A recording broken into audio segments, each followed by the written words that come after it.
Бүгін мен сіздерге енді биокрем нативный, мынау жаңағы геморройға арналған кремді таныстырғым келеді. Россиянікі, Горный Алтай, Барнаул қаласынан шығып отырған Батель деген компанияның өндіріп тапсырыс беріп Сашар Меттен шығартқызып отырған өнімі осындай болып табылады. Міне осындай қақпағы бар, ашасыздар. Одан кейін де міне осылай ашып, осындай сарғыш келген түсі бар. Міне осындай май, шөптің құрамы бар. Міне сырттан да жазылғандай неше түрде.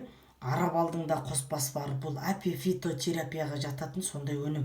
Бұны сіздер жаңағы геморройдан қатты қиналған кезде тікшектің іш жағына қарай кіргізіп, немесе сырт жағынан да қинап ауыртып тұрған жаралар болса, қолданатын болсаңыздар, өте жақсы емдік қасиетін тигізеді.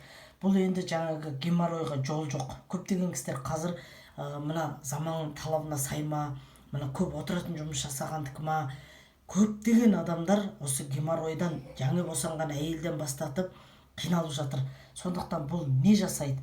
Бұл қандай көмегін тигізеді десеңіздер, бұл енді жаңағы қанап тұрған кезде, жаңағы тері жыртылып, тері жарақат алып тұрған кезде, жаңағы ауыр дәретке отырам деп мына ішектеріңіздің тілініп кеткен жағдай, жыртылып кеткен жағдай болса, осыны іштей жақсылап кіргізіп, сырттай да жағатын болсаңыздар, емдік қасиеті тез жүріледі. Бұны күнінде емдік ретінде 3 мезгіл қолдану керек. Ал қатты ауырып сырқап қинап тұрған жағдайда күніне 5 уақытқа дейін жағып қолдануларыңызға болады.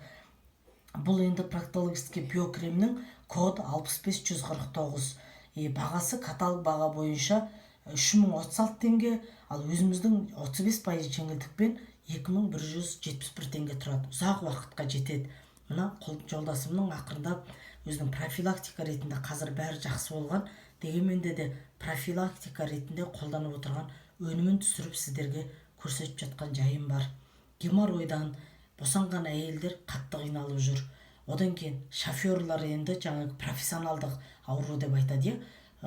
Сол кісілерде көптеген жаңағы қиналуда. Ал бірақ та қазір отыратын жұмысты көп жасап жатқандықтан, жас кәрі демей көптеген адамдар қиналып жатқандықтан осы өнімді түсіріп көрсетуді жөн көрдім. Ем болсын, шипа болсын.